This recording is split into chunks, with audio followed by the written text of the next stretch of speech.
right here. I'm 36 years old, and in the world of the internet, I'm practically dead.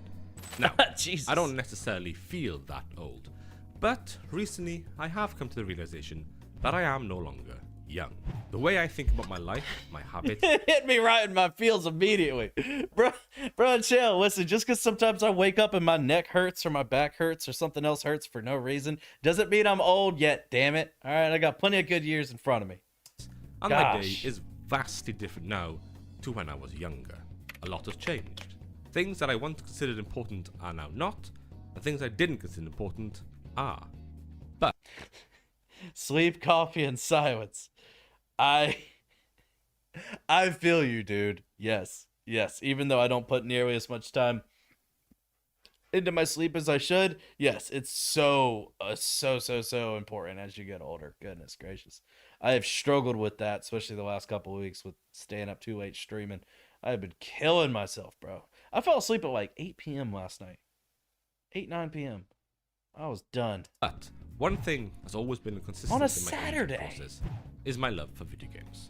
As far back as I can remember, my main hobby in life has always been video games. But recently, I've been feeling like I'm losing my spark for this media. There was a time shout out, amen, done so that I'd be able to jump into what it do, bro? I wanted to and decompress. But now, I look at this hobby as the chore. I find that I spend more time wishing. My teacher in games design has literally taught us that we should assume that people don't understand subtle hints, so we need to spell it out if we want them to understand our games. Yeah, the majority of people are stupid. Spell it out. Make it so simple a second grader would understand. Absolutely. I support that teacher 100%. Put it in giant, bold, red letters right in front of their face, basically smacking them with it. Saying, here's your hint, dummy. Do this. That's what you gotta do. Listing games and actually playing games. My hobby has become collecting rather than playing. So why am I not getting excited to actually play them? I still enjoy the buzz and the excitement around them, just not the physical act of playing them. It's a question that's been floating about in my head for a while, and something I've been thinking about a lot. I wanted to see if I could answer this question, so I can reignite that fading spark that I once had. Have I changed, or has the gaming world changed? Is this a bad change? Are games getting worse? There's a lot of factors. Yes and no. Yes and no. I think one of the things with gaming in today's world is that there's so many options. It's terrifying to try to make a decision. It's like if any of you guys have like Netflix or Hulu or whatever, when you have hundreds and hundreds of options in front of you and you don't know which one to pick and you just sit there staring at the screen for an hour and a half and then you're like, all right, then you just get frustrated and you're like, I'm just done with it. I think it's the exact same thing when it comes to video games. When it comes to something like Steam, PlayStation Store, Xbox Game Pass, all of these options, what do you pick? And will you regret your decision? Because you could have been playing XYZ. Maybe. It's kind of like a risk if you think about it, and especially when it comes to monetarily. Like if you aren't paying for the streaming service, kind of like Xbox Game Pass, that's not as much of a financial risk versus like just straight up buying the video game. Video games are expensive these days, and they're getting more expensive. Thanks, Nintendo. Thanks. What do you pick? I was kind of running into this a little bit last year where there's so many games out. I was like, I don't know what to choose. I don't know what game to pick. And I just went back and played some of my games that I absolutely loved from years past, where I'm just like, well, I know for a fact I'll enjoy this. Let's go play this. I don't know if I'm going to like these new ones. I know for a fact I'll like that. Bro, I already gave you a shout out. What more do you want from me, dude? Chill. To consider with this subject. One of those is... Oh, great song. As far back as I can remember, I've been playing Chrono Trigger! 90s with point-and-click adventure games on that PC, game was great. to Sonic and Micro Machines on the Sega Mega Drive, to now having multiple consoles and a PC to enjoy. In my teens, time was never a thought that phenomenal entered my game. mind. It was so easy for me to wake up at 10 a.m., sit in front of the PC until 10 p.m., and just play. I had no real responsibility. I had chores and school and so on, but in my free time, it was mine to do as I wished. Now, I don't really have that luxury. Being a dad of one and a husband, a full-time job, staying active, making sure the house is clean, making food and so on, time seems to slip away faster these days. Once I have time to myself, you're looking about an hour, and that, really, if I'm lucky. So that's one thing that I can't relate to because I don't have a wife and kids. So I have more time than this guy does. But I understand about the full time career, and with the career that I have, there's not really days off. Like you might have a day off, but you get a phone call, next thing you know you're working half the day. So I totally get that. There's not enough time in the day to do work, cook and prepare meals, go to the gym, socialize with friends, clean the house, run errands, and then play video games. One of the points here or there, or wherever it might be, will fall off. You'll end up neglecting. For me, it's keeping my house clean as much as I would like to keep it clean. I choose video games over cleaning the house, and that's a horrible habit that I have that I need to do something to rectify. I think it's something to do with understanding with age. As recently, my dad in his 50s played Super Smash Bros. Ultimate. He just didn't understand, despite that he is really good at older fighting games. Oh, was he struggling with like the newer generation of game? Like was it too complicated, or too many buttons, or what was he struggling with? You sound like Asmongold. Don't say that. Don't say that. No, God, no. No, my house is nothing like Asmongold's house. Absolutely not. That is absolutely disgusting. I could never live my life like that. No, I'm talking about like there's too much pet hair on my floor and I need to sweep it up, and I might give it some more time. I might push it off a couple days, but no, God, no. I am nowhere. No, nope. I like Asmongold as a creator, but how he lives his life is absolutely horrendously disgusting. My English isn't that good. It's all good, Spooter. No worries. I appreciate you for just hanging out and chatting with us. What up, Gaming Hood? Welcome in. I'm not saying things were better back in my days. Even though I had a wealth of free time in my younger days, I did only have a handful of games to play a year. I relied on the generosity of my parents to buy me a game or two for my birthday and Christmas. And that one game would consume my time. Shadow of the Colossus, phenomenal game. For many months. That takes me back. I got that game for Easter when I was a kid, and I love that game. Great game. Great game, man. Oh my gosh, I sunk so many hours into that one. No problem. I'm able to buy what I want. What I want. But have not much time to play them. It's that classic problem. Barcelona. Steam sales, Barcelona. PlayStation sales, Nintendo don't have sales. It's a no-brainer to purchase a game with a 50, it's funny because it's true. 90% discount. Of course, I'm not unhappy with this. I love my life, and I wouldn't change it for anything. I just have to understand the things look have at those changed. graphics. That's Time was never really a factor when it came to picking games. I never took a second to think about how long is this game gonna take. But these days, I found myself getting hyped for a game and instantly go into how long to beat. And if it's more than 40 hours, I really have to ask myself, is this worth it? Say I only had 1 hour of gaming a day. That one game would take me over a month to finish. And again, that's if everything goes exactly to plan. There's been days where the day itself has been an absolute shit to me. And at 9 PM, I just want to unwind with some easy, consumable media. You scramble to find. Great point. And for people that have that busy of a lifestyle, whether it comes to kids, job, wife, husband, whatever it might be, finding the time to be able to sit down and play a video game, I'm sure can be incredibly difficult. And even if, like he said, you only have an hour, there's so many games out there now with such huge play times and run times that an hour, you're basically accomplishing nothing in an hour. There's been many games where I have played over the years where it's just like, I only got to play for 3 hours tonight and I feel like I didn't accomplish anything.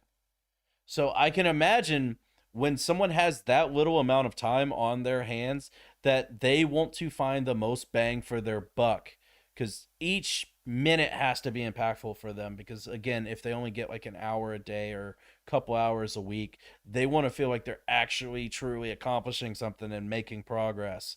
Versus like what a lot of AAA developers have gone to these days is the giant open world system in place where you have to go out and collect 1,000,001 items and craft 1,000,001 things and talk to hundreds and hundreds of NPCs for meaningless side quests. And you see what I'm saying?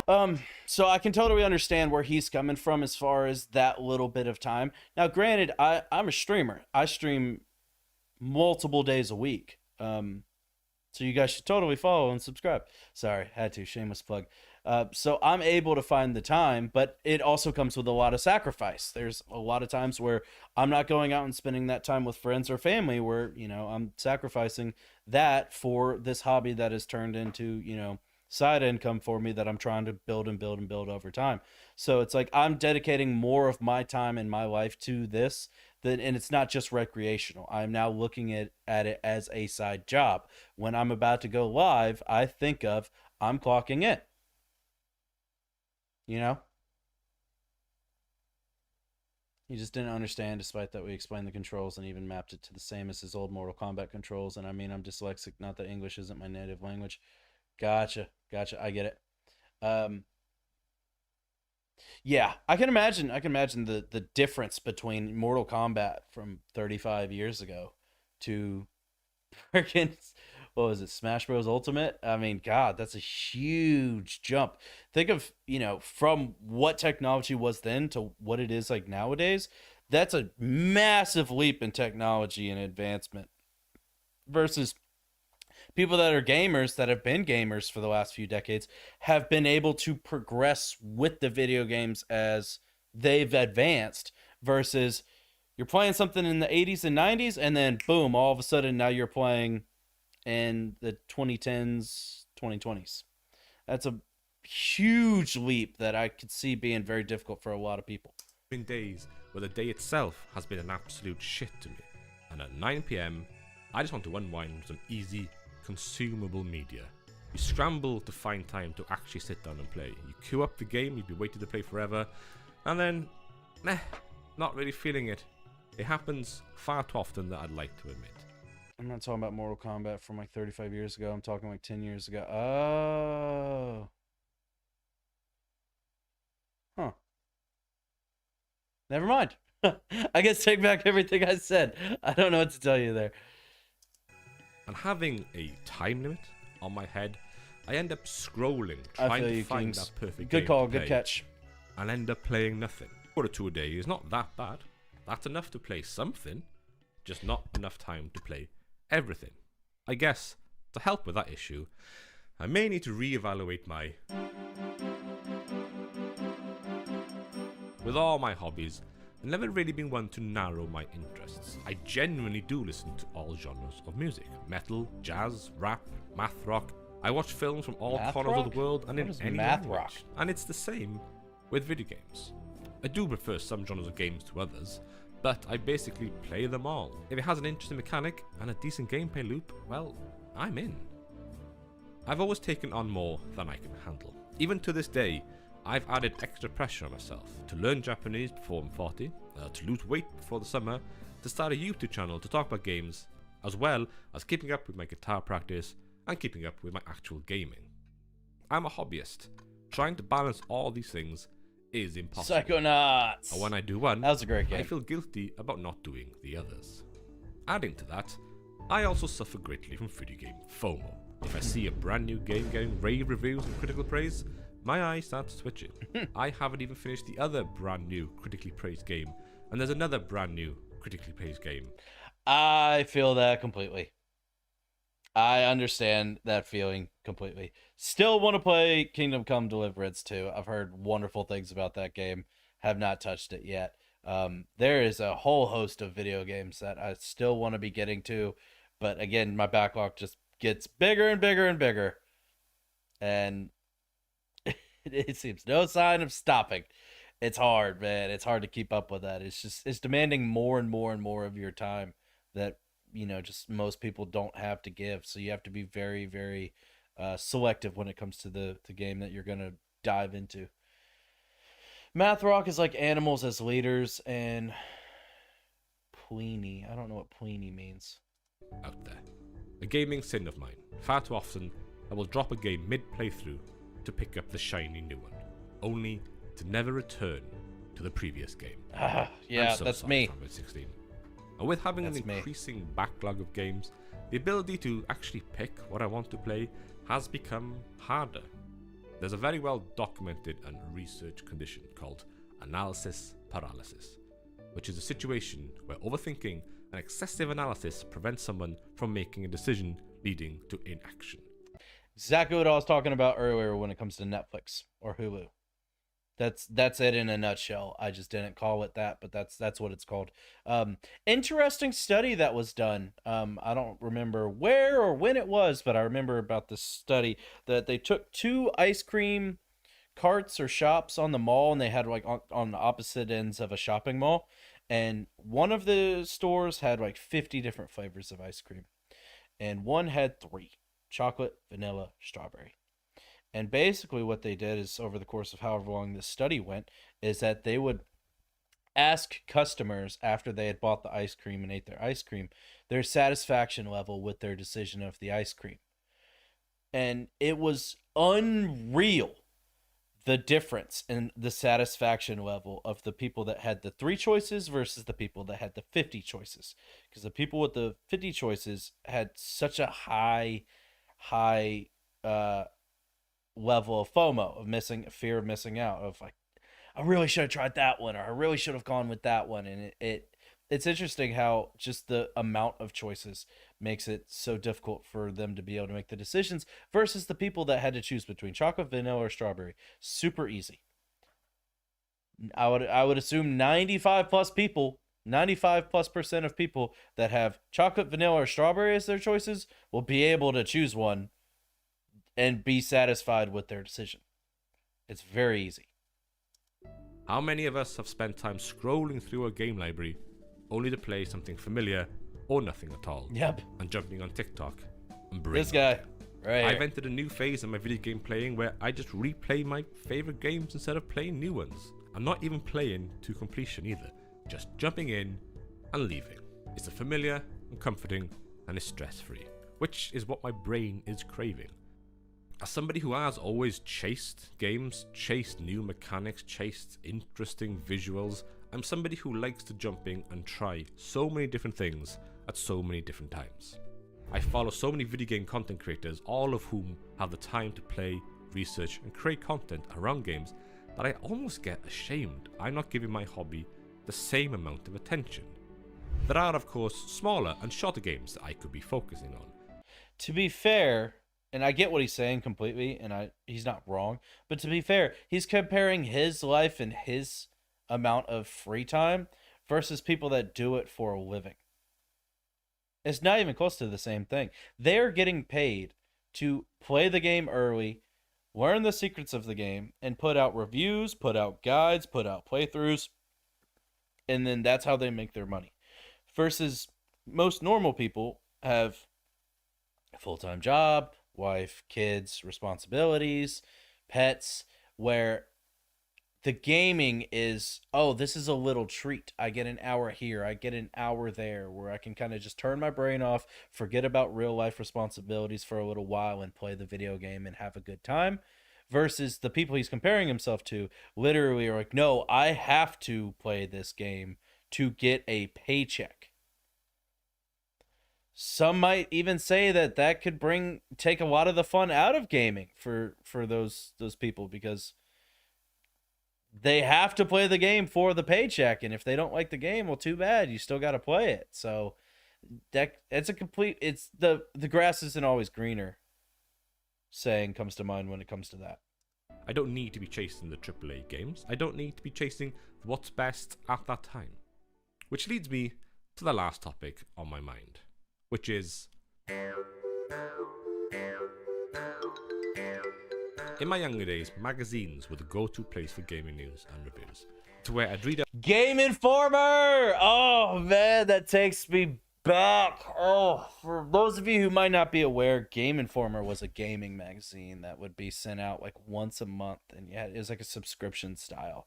And that was how I got all of my gaming news when I was a kid, was from Game Informer. For most of my childhood, we did not have a home computer or like internet. So Game Informer was how I knew about all the new video games that were coming out. There wasn't like a IGN YouTube video that you could go watch to see if it was the type of game you wanted to play. No, you had the Game Informer magazine, and it had all of the games that had been released recently and then games that were going to be getting released soon, and it had pictures and it had freaking descriptions of the video games, and you had to decide if you were going to get your parents to buy you that video game based off of what you saw in that picture. What's up, Platt? Fuck is this? This is just something I'm doing today. It's just a chill stream. Got a list of videos that I've been wanting to see on YouTube, all of them relating to video games in different manners and aspects, and I'm just watching them with people and kind of talking about them, discussing my thoughts and stuff. Yep, That's what this is. And what wasn't. What new game was on the horizon, and what were, at the time, the best games of all time. I use YouTube for most, if not all, of my gaming news and so on. I've played a good handful of games this year, all of which have been recommended by people I follow or watch on YouTube. But when I actually look at the games that have been released... I didn't feel like getting angry at a video game tonight. I'm worn out. I needed a break, but I still wanted to stream, so this is what I came up with. This year, I haven't played any of them. If I have a quick look at the best games of 2025 this year, there's only a handful I really want to play. Of course, looking further into the new releases this year, there's a lot of games I'm excited for. Ghost of Yotei, Death Stranding 2, Snake Eater Remake, Okami. As I write this, Claire Obscure Expedition 33 is out, and I'm really excited to play it. I'll just add it to the pile of games. Oh, God. I mean, yeah, of course. I feel your pain, buddy. I feel your pain. I love Game Informer. Do they not do it anymore? I have no idea. I have no idea if they do or not.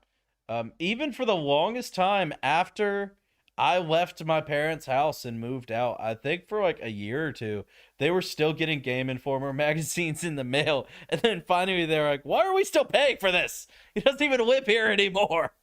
And they canceled the subscription and gave me all of the giant stack of Game Informers they had freaking collected. That takes me back, man. That is nostalgia incarnate. There are games out there aimed for me. Not everything is aimed toward the larger market, but at the same time, companies want you to stay with the games for a long period of time, which does make sense. If you're going to spend 70 quid on a game, you want your money's worth. But when publishers sell the idea of long, multiple choice commitment type games, it does put me off. It is getting expensive to buy new games. Boy, people are ready and willing to pay $80 or more for games, analyst says. Fuck that analyst. Fuck that person. Right there. You're part of the problem. You're part of the problem. No. So the thing is, video games have been basically $60 for most of my life. I get it. Inflation happens. Things are more expensive. Video games are more expensive to make. I get it. I get all of that. I understand the concept of money when it comes to game design. However, publishing companies and video game developers have never had it easier than they do right now when it comes to marketing. The amount of physical sales and distribution they have to do now versus 15 to 20 to 30, 35, 40 years ago, it's not even comparable anymore. They just have to sell you a code. Steam, Xbox Game Pass, PlayStation Store. I cannot tell you the last time I've went out and bought a physical copy of a video game. It's been years. So they don't have to pay for shipping and handling. They don't have to pay for mass production of making the discs like they used to. Like, yeah, they still got to make them. But instead of making 10 million, now they got to make 2 or whatever the number is. So no, they now have a substantially smaller budget for mass distribution than they've ever had before. And instead of saying, hey, we're saving all this money, now they're like, oh, cool, let's open up 2 more branches of our game development studio and then charge an extra $20 per game, an extra $30 per game, make the gamers fucking pay for it, instead of saving that money they would have spent on distribution to begin with. Fuck you. No. Pisses me off. All the time. So when you do purchase one game, or even the free-to-play games, and that's where you sink your time into, it makes sense that you play one game for a long period of time. And this is only talking about the AAA market. The indie scene is bouncing with new, exciting, innovative games, all of which that I can't wait to sink my teeth into. As I mentioned. And 90% of those indie games are like $5, $10, $20, $30. Expedition 33 is one of the greatest games I've ever played in my entire life. $50.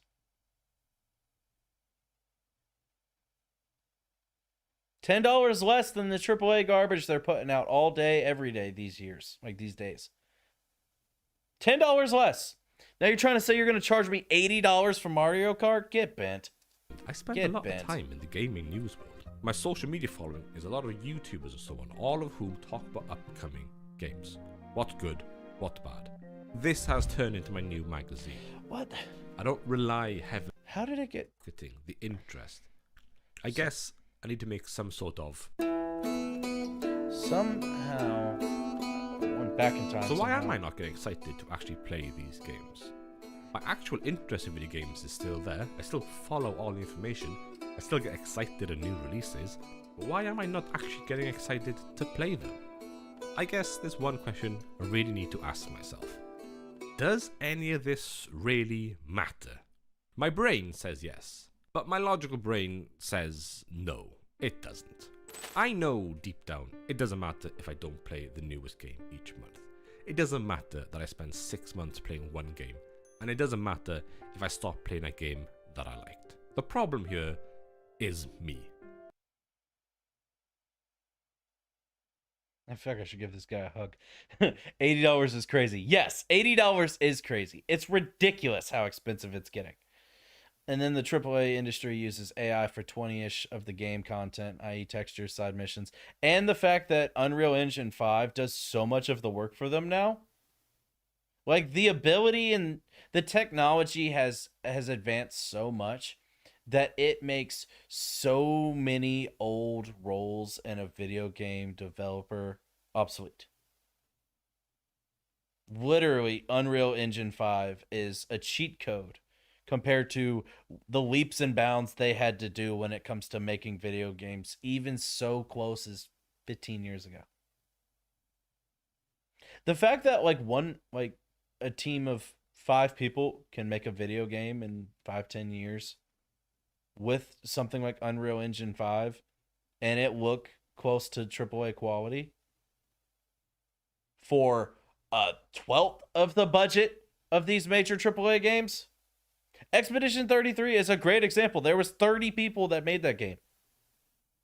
30 to 40 people made that game with literally like a fifth, if not even less, of the budget of some of these major AAA titles these days. It's because they've become so bloated. So many of these game developing companies have become so bloated, and they have so many departments of meaningless tasks and meaningless job titles that, of course, their prices are going to skyrocket. And of course, they think that they have to charge more for the game and put the cost back on the consumer. And the problem is people will pay it. People will pay $80 for frickin' Mario Kart. Ridiculous. Absolutely ridiculous. Good for them. If they enjoy it, they don't feel like they're getting swindled and they're having a good time, good for them. You got me all the way fucked up. No way in hell am I paying $80 for Mario Kart. No way. You're out of your mind. And Mario Kart is the start of it. Nintendo is showing the other game developers what they can get away with. If Mario Kart sales are truly successful and they do really well, Green flags for all of the developers out there that were like, oh, well, if Nintendo can do it with Mario Kart, we can do it for this game, we can do it for that game. No, you're opening up the floodgates. You are opening up the floodgates. I guess, in a really strange way, it was my last thread holding on to my youth.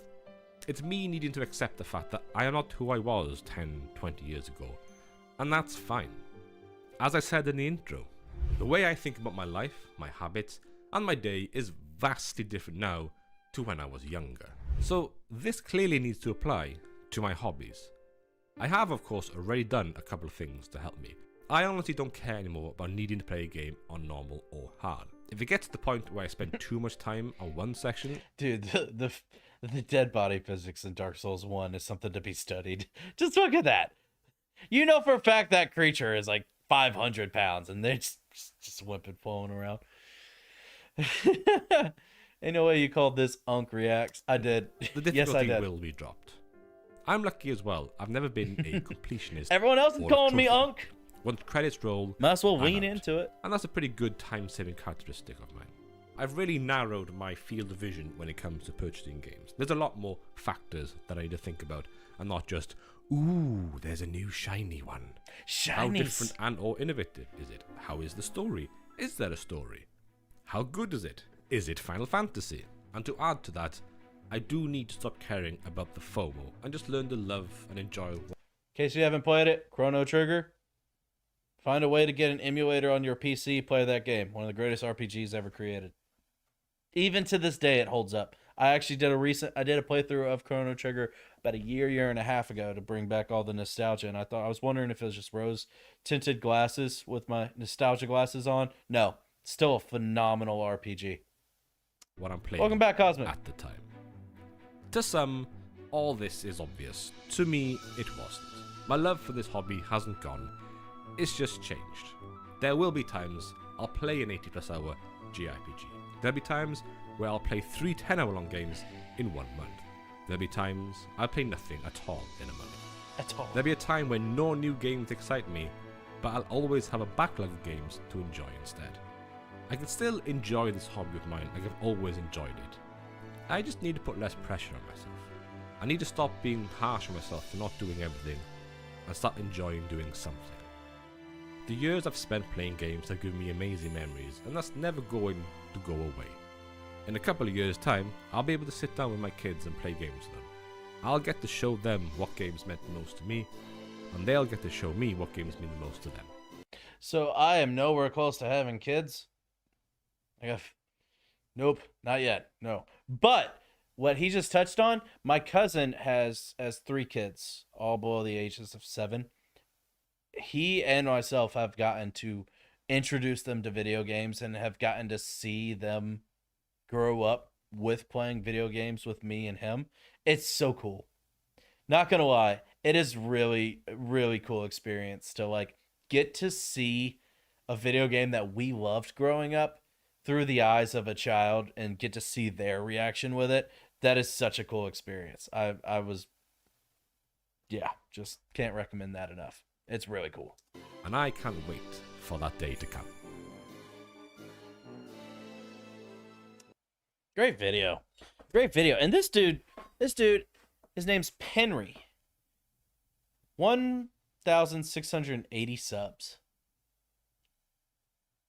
Fantastic job. Fantastic video. I enjoyed that a lot. Good for him. Make sure to like that video for him. Drop a like. That is awesome. I mean, he did really well on it. It was for a channel so small, 112,000 views on that video. Good for him, man. That one video might put him on the map. That's awesome.